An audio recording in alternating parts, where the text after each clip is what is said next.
परम शांति।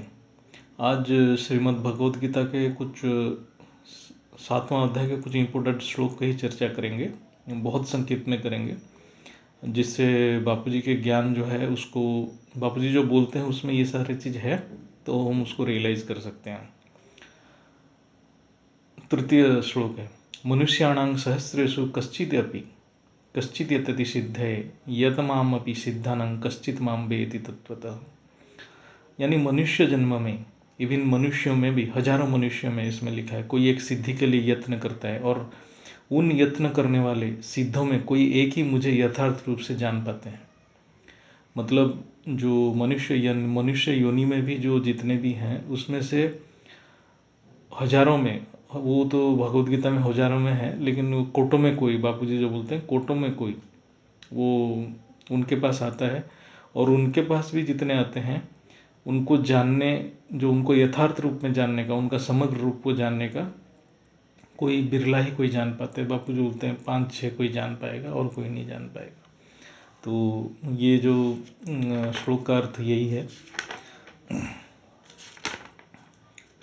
और फिर 10वां श्लोक में चलेंगे। बीजं मां सर्वभूतानां विद्धि पार्थ सनातनम बुद्धि बुद्धिमताम अस्मि तेजस्वी तेजस्वी नामहम।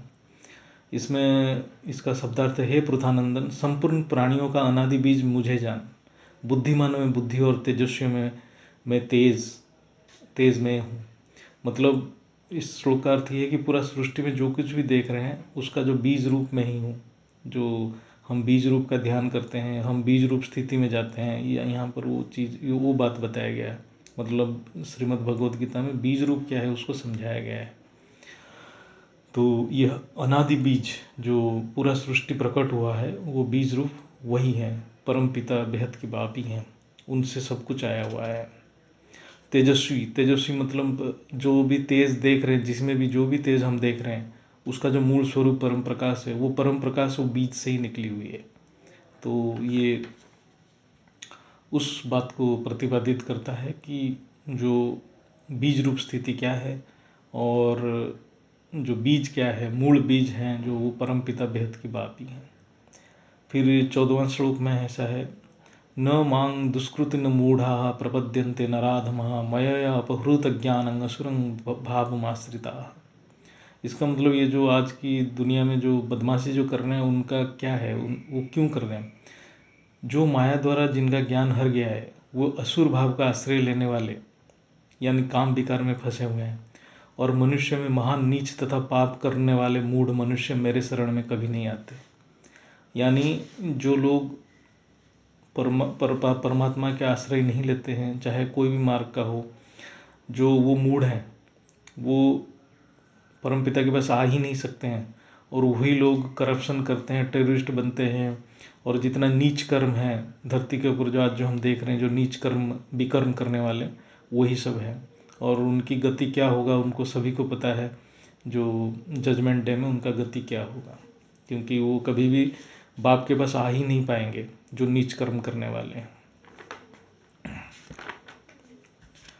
फिर हम चलेंगे 20वां श्लोक में। इसमें 3-4 श्लोक एक साथ है, वो बहुत अच्छे श्लोक हैं जिसमें बापूजी बहुत बार समझाए हैं। और जो ज्ञान में भी, जो आनंद भाई जो ज्ञान में बताते हैं कि क्यों, कितने टाइप के जो भक्ति मार्ग में जो किसको किसको पूजा करते हैं, क्यों करते हैं।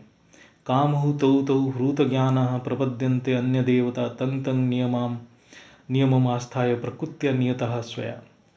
इसका अर्थ, परंतु उन कामनाओं से, इच्छाओं से जिनका ज्ञान हर गया है, ऐसे मनुष्य अपनी अपनी प्रकृति अर्थात स्वभाव से नियंत्रित होकर उस देवताओं के उन नियमों का धारण करते हुए अन्य देवताओं के शरण हो जाते हैं। यो यो यांग यांग तनुं भक्तः श्रद्धया अर्चितुम् इच्छति तस्य तस्य चलां श्रद्धं तामेव विद्धाम मह्यम। जो भक्त जिस देवता का श्रद्धापूर्वक पूजन करना चाहता है उस देवता में ही मैं उसी श्रद्धा को दृढ़ कर देता हूँ। फिर लिखते हैं, स तस्या श्रद्धया युक्तः तस्य आराधनम अहिते लभते च ततः कामन मया एव विहितान हितान। उस मेरा द्वारा दृढ़ की हुई श्रद्धा से युक्त होकर वो मनुष्य उस देवता की सकाम पूर्वक उपासना करता है और उसकी वो कामना पूरी भी होती है, परंतु वो कामना पूर्ति मेरे द्वारा विहित ही की हुई होती है। यानी जो भी कामना, कोई भी देवता को आप पूजा कीजिए, जो भी कामना पूर्ति होता है उसके अंदर अंतर्निहित जो शक्ति है वो परमपिता की ही रहती है। कोई देवता की कोई शक्ति नहीं है, कोई गुरु की कोई शक्ति नहीं है, वो परमपिता की ही शक्ति है, इसका मतलब। फिर 23वां श्लोक में है, अंतवतुं फलं तेषां तद्भवति अल्पमेध साम वेदान वेद यज्ञ यान्ति मद्भक्ता यान्ति मामपि। परंतु उन तुच्छ बुद्धि वाले मनुष्यों को, उन देवताओं को आराधना का फल अंत वाला, नाशवान ही मिलता है। देवताओं को पूजन करने वाले देवताओं को प्राप्त होते हैं और मेरे भक्त मुझे ही प्राप्त होते हैं।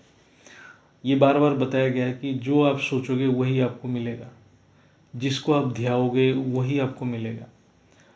तो यहाँ पर ये श्लोक का जो ये 4 श्लोक जो है, इसका अर्थ ऐसा है, जिसका ज्ञान माया में हर गया, जो इच्छा से मुक्ति जिसको नहीं मिली, वो देव देवियों को पूजा करता है और देव देवियों को पूजा करके उनको सिद्धियां प्राप्ति मिलती है। सिद्धियां और वो जो भी कामनाएं इच्छा करते हैं वो मिलती है। लेकिन वो भी जो उनको जो मिलता है, उनका जो कामना पूर्ति के पीछे जो शक्ति रहता है वो परमात्मा की ही शक्ति रहता है। लेकिन परमात्मा इतना दयालु हैं, परमपिता बहुत दयालु हैं, क्योंकि उनका श्रद्धा नष्ट ना हो जाए इसलिए उनका कामना पूर्ति कर देते हैं। सो इसके द्वारा वो आगे बढ़ सकें, जो अव्यक्त शक्ति के ऊपर उनका श्रद्धा बना रहे और आगे बढ़ सके।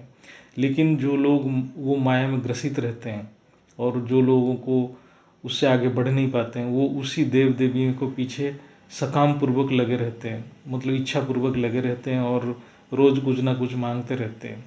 तो इससे क्या होता है कि जब अंत समय आता है, क्योंकि इच्छा से तो मुक्ति नहीं मिलती है, वो उसी देव देवियों को या गुरु या पितृलोक में वो पहुंच जाते हैं। तो उनको वो जो चीज़ उनको मिलता है वो नाशवान है, उससे कुछ मिलता नहीं, क्योंकि देव देवता भी मुक्ति मिलने वाली है उनको, तो ये भी मुक्त हो जाते हैं। जो आत्मा उनको आराधना पूजा करते हैं वो भी मुक्त होते हैं। लेकिन परमपिता ये बोलते हैं कि जो मुझे आराधना करता है, जो मुझे ही चाहता है, जो मेरे ज्ञान में आता है, वो मुझे ही प्राप्त होता है। वो विनाशी है, अविनाशी है। जो परमपिता को जो पाना चाहता है वो अविनाशी है। फिर 24वां श्लोक है, अव्यक्तं व्यक्तिमापन्नं मन्यन्ते माम बुद्धय परम भावम जानंद माम अव्ययम अनुत्तमम्। बुद्धिहीन मनुष्य मेरे परम अविनाशी और सर्वश्रेष्ठ भाव को ना जानते हुए अव्यक्त मुझ सचिदानंद धन परमात्मा को मनुष्य की तरह शरीर धारण करने वाला मानते हैं। तो यहाँ बोलते हैं कि जो चित्र में विचित्र को देखना, जो चित्र को देख के रह गया, जो शरीर को देख के रह गया, तो उसको कुछ नहीं मिलेगा, वो मूढ़ है, मूर्ख है। तो चित्र में विचित्र को देखना, विचित्र मतलब ज्ञान स्वरूप, सचिदानंद स्वरूप, सचिदानंद स्वरूप के साथ योग लगाना है। जो बुद्धिहीन मनुष्य शरीर को देख के वो फंस जाता है, माया में फंस जाता है, और जो शरीर को देखता है वो चमत्कार की आशा करता है और अंत में वो ठग या पाखंडी के पास जाके फंस जाता है। इसलिए जो ज्ञानी है, जो बेहद की आत्मा है, वो परमपिता के अव्यक्त रूप को ध्यान करके, व्यक्त में अव्यक्त को ध्यान करके करते हुए ज्ञान आहरण करता है। यह सारे बेहद की आत्मा का पुरुषार्थ है। फिर 25वां श्लोक में ये बताया गया है कि नाहं प्रकाशः सर्वस्य योग माया समावृत मूढ़ अयं नाभिजानाति लोके माम अजम अव्ययम्। ये जो मूढ़ मनुष्य समुदाय मुझे कालातीत और अविनाशी को ठीक तरह से जानते नहीं है, मानते नहीं है, उन सब के सामने माया, योग माया से अच्छी तरह ढका हुआ मैं प्रकट नहीं होता हूँ। तो यहाँ पर बताया गया है कि परम पिता परमात्मा उसी के सामने प्रकट होते हैं जो बुद्धि से, ज्ञान से उनके अव्यक्त रूप को समझ जाते हैं, जान जाता है। वो अपनी इच्छा से ही प्रकट होते हैं जिसके सामने प्रकट होना है। लेकिन साधारण मनुष्य समुदाय उनका जो कालातीत रूप को नहीं जान पाते, उनका अविनाशी रूप को नहीं जान पाते।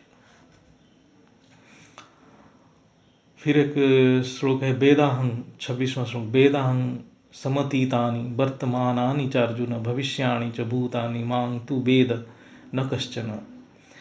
इसमें बताया गया है कि हे अर्जुन, जो प्राणी भूतकाल में हो चुके हैं तथा जो वर्तमान में हैं और जो भविष्य में होंगे, उन सब प्राणियों का तो मैं जानता ही हूँ, परंतु मुझे कोई भी प्राणी नहीं जानता। मतलब बेहद की बात जो है त्रिकालदर्शी है। त्रिकालदर्शी में से तीनों काल, भूत, भविष्य और वर्तमान की पूरी जानकारी उनके पास है, लेकिन उनको कोई नहीं जान पाता है। तो वो किसी ना किसी रूप में, साकारी आकारी निराकारी रूप में हर वक्त सृष्टि में रह के पूरा सृष्टि का रक्षण वेक्षण करते हैं। तो उनसे कोई चूक नहीं होता, वो अच्युत है। लेकिन कोई भी आत्मा धरती के ऊपर उनको पूर्ण रूप से नहीं जान पाते। तो ये इम्पोर्टेंट श्लोक है, और भी बहुत सारे श्लोक है, मैं उनको बताया नहीं, लेकिन ये सब श्लोक बहुत इम्पोर्टेंट है। इसको सुनने से बापू जी के ज्ञान को समझने में मदद करता है। श्रीमद् भगवद गीता के 7वां चैप्टर का 16, 17 और 18 श्लोक इसके विश्लेषण करेंगे। ये श्लोक का बहुत महत्व है, क्योंकि बापू जी के ज्ञान में बार बार दोहराते हैं और इसको समझना हमें ज़रूरत है। ये मतलब किसको ज्ञानी कहते हैं, बेहद की ज्ञानी कहते हैं, इससे इस श्लोक से, जो भगवद गीता के इस श्लोक से पता चल जाता है। ये तीनों श्लोक को एक साथ में पढ़ लेता हूँ, फिर उसका शब्दार्थ भी कर लेंगे, फिर उसका थोड़ा सा संक्षिप्त में चर्चा कर लेंगे। चतुर्विधा भजन्ते मां जनाः सुकृतिनः अर्जुन आर्तजिज्ञासु अर्थाति ज्ञानी च भरतर्षभः तेषां ज्ञानी नित्ययुक्त एकभक्ति विशिष्यते प्रियो हि ज्ञानी अत्यर्थं स च मम प्रियः उदाराः सर्ववैति ज्ञानी तत्मैव मे मतम् अस्थितः स हि युक्तात्मा मामेव अनुत्तमां गतिम्। इसका शब्दार्थ ये है, हे भरत वंशियों में श्रेष्ठ अर्जुन, पवित्र कर्म करने वाला अर्थार्थी, आर्त, जिज्ञासु और ज्ञानी, ये 4 प्रकार के मनुष्य मेरे भजन करते हैं, अर्थात मेरे शरण में आते हैं। उन 4 जो मुझ में निरंतर लगे रहते हैं, उनमें से जो ज्ञानी मुझ में निरंतर लगा हुआ है, वो असल में प्रेमी है, वो श्रेष्ठ है। क्योंकि ज्ञानी मेरा अत्यंत प्रिय है, क्योंकि ज्ञानी मेरा प्रेमी होते हैं, सच्चे प्रेमी होते हैं। ये सबके सब चारों उदार है, यानी अच्छे भाव है, सात्विक है, लेकिन ज्ञानी मेरा स्वरूप है, कारण कि वो मुझसे अभिन्न है और जिससे श्रेष्ठ दूसरी कोई गति नहीं है, वो मुझ में ही दृढ़ रूप में स्थित है। तो ये जो ज्ञानी सर्वश्रेष्ठ है, इस बात की जो चर्चा इस श्लोक में है। लेकिन इस श्लोक में बताया गया कि कितने तरह के लोग परमात्मा के पास आते हैं, फिर भी जिसका मन परमात्मा की ओर मुड़ जाता है, वो कभी गलत काम नहीं करता, चाहे वो भक्ति मार्ग हो, चाहे वो ज्ञान मार्ग में हो, कोई भी मार्ग में हो।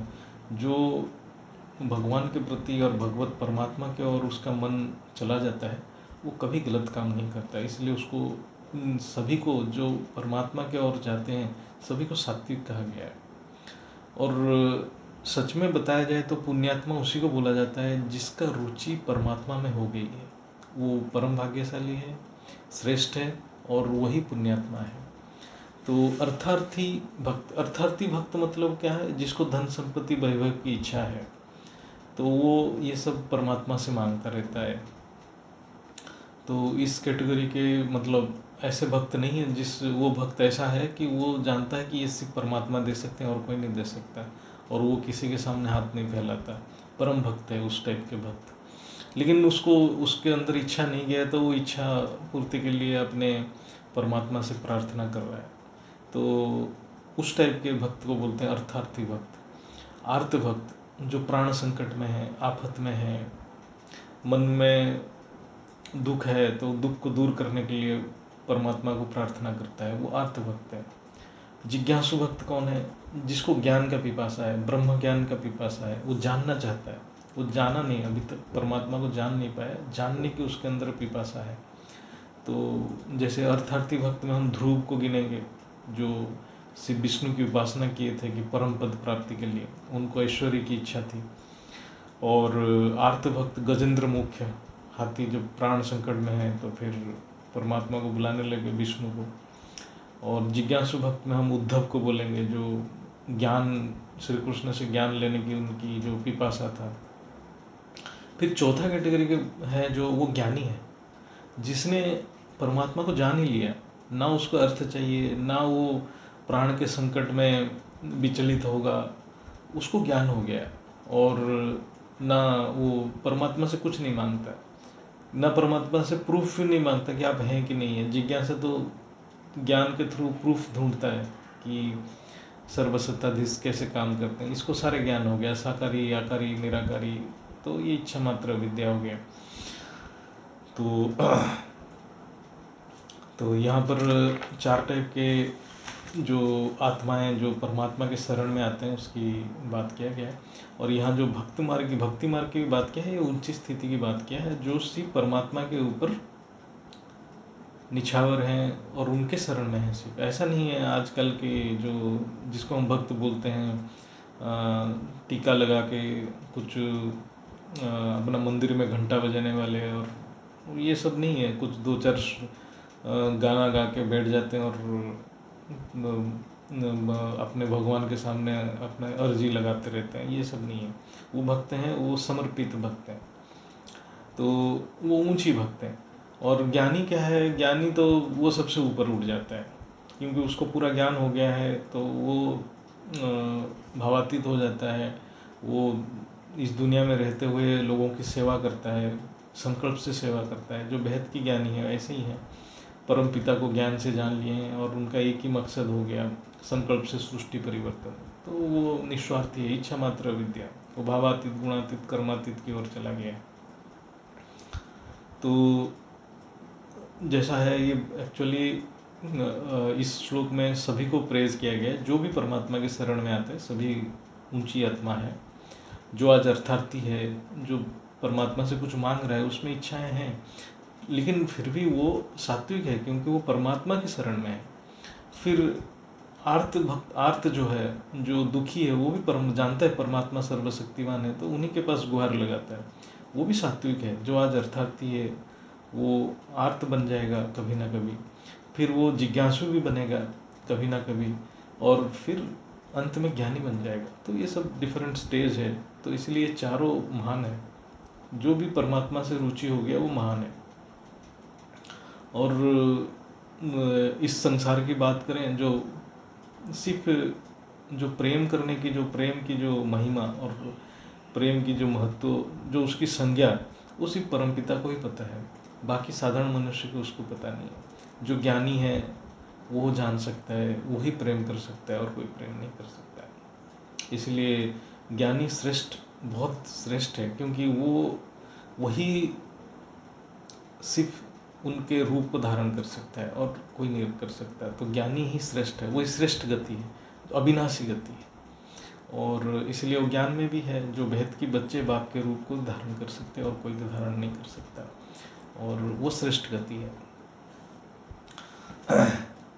तो ये श्लोक में बोलते हैं कि परमपिता ये बोल रहे हैं कि जो भी आत्माएं मेरे शरण में आते हैं सभी श्रेष्ठ है। क्योंकि शरण में आना, परमात्मा के परमपिता के शरण में आना कोई कम बात नहीं है।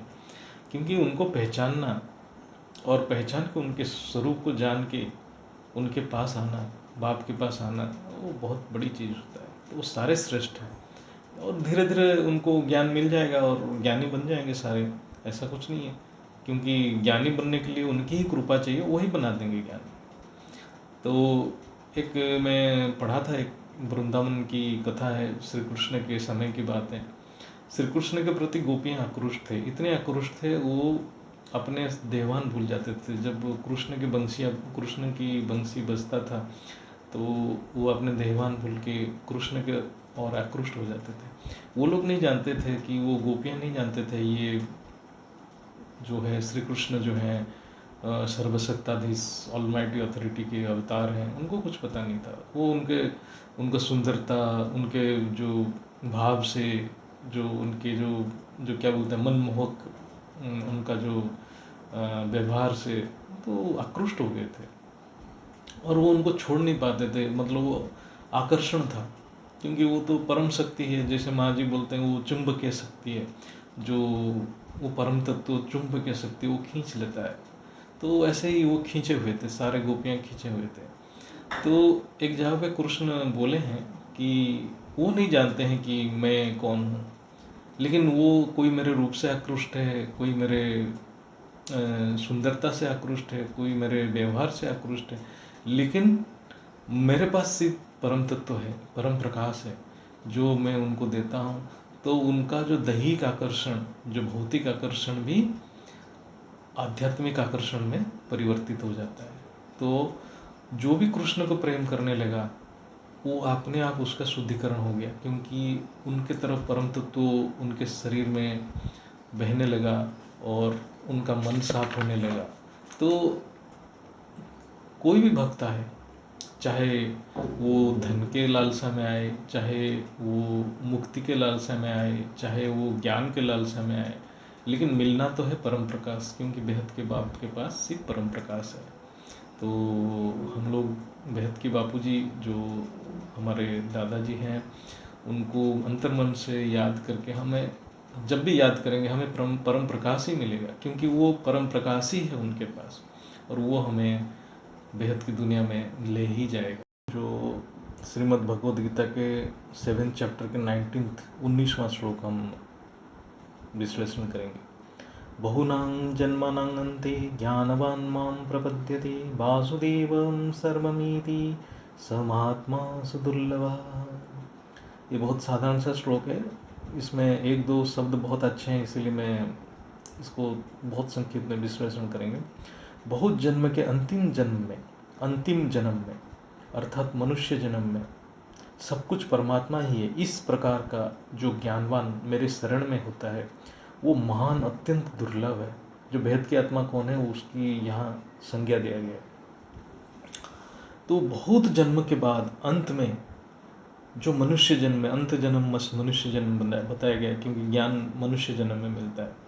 परम ज्ञान जब मिलता है तब वो आत्मा बेहद की परम पिता के शरण में जाता है, तब वो बेहद की परम महान आत्मा कहलाता है। तो इसमें जो बेहद की आत्मा कैसे हैं, वो अंत में परम पिता के शरण में आता है। जो बेहद की ज्ञान में है वो अंत में आए हैं, वो बहुत ही दुर्लभ है, बहुत ही कम आत्माएं आए हुए हैं। 800 करोड़ से कितने आत्माएं आए हुए हैं, आप सोचो, दुर्लभ है। तो इसमें एक बहुत सुंदर चीज़ लिखा हुआ है, मैंने पढ़ा, उसमें बहुत अच्छा लगा मेरे को, उसको गौर से सुनिएगा। साधक जब भक्त बनता है, सारे साधक हैं, कोई ज्ञान का साधना कर रहा है, कोई भक्ति साधना कर रहा है, कोई कर्म योग की साधना कर रहा है, सारे साधना रहते हैं और सारे महान हैं, सारे महान हैं। साधक जब भक्त बनता है तब परमात्मा को दूर से देखता है, इसलिए मांगता है मुझे पैसा दो, मुझे बचाओ, क्योंकि वो उसको परमात्मा अलग है, वो अलग है ऐसे समझता है। तो इसीलिए वो परमात्मा से मांगता है, लेकिन उसका मन मुड़ गया है, परमात्मा की तरफ मुड़ गया, वो भी महान है।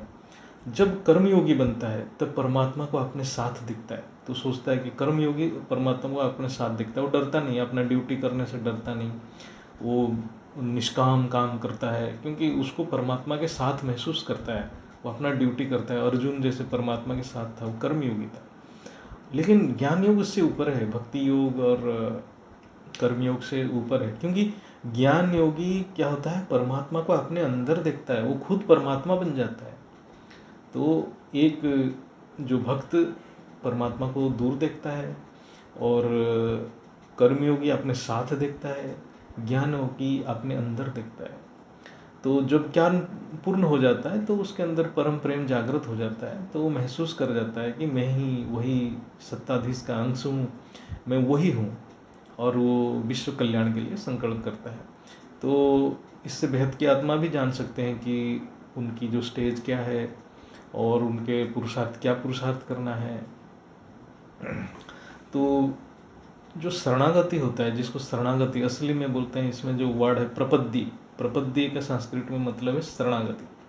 शरणागति तभी हो पाएगा जब ज्ञान पूर्ण होगा और वो पूर्ण रूप से जान जाएगा, जब पूरा सृष्टि का संचालक आदि अनादि सारे सब उन्हीं के हाथ में है। तो इसमें एक वर्ड लिखा है वासुदेवम सर्वम।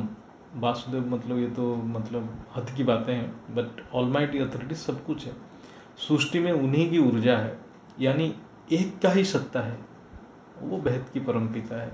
जब ये अनुभूति हो जाता है तब असल में शरणागति होता है, और असल में शरणागति होता है तभी हम जो है परम प्रेम जागृत होता है, और वो ना कभी कुछ मांगता है ना कुछ कभी कंप्लेन करता है, तो वो उनके रूप धारण कर लेता है। तो ये ज्ञान ही सर्वश्रेष्ठ है। और ज्ञानी के लिए, जब ज्ञानी वही है जिसके लिए और जानने के लिए कुछ बाकी नहीं रह जाता है। तो जब उसको ना कुछ करने के लिए ना कुछ जानने के लिए बाकी नहीं रहता है, तो वो सृष्टि की सेवा करता है संकल्प से और उनका रूप धारण कर लेता है, जो कि बेहद की आत्माओं का परम लक्ष्य है। और जब लक्ष्य आता है तो लक्षण आ ही जाएगा, बापूजी बोलते हैं। तो ये बहुत सुंदर श्लोक है। ये सारे श्लोक बापूजी के ज्ञान में हैं। जो बापूजी के ज्ञान को सुने होंगे तो ये ज्ञान, ये श्लोक का भी महत्व समझ गए होंगे। परम शांति, बेहद की परम शांति। परम शांति सोचो, बोलो परम शांति। Join us daily for live meditation, 10 p.m. to 11 p.m. on YouTube Live. Subscribe now. Website www.paramshanti.org. Email us anant@paramshanti.org. Like, share, subscribe. Join today.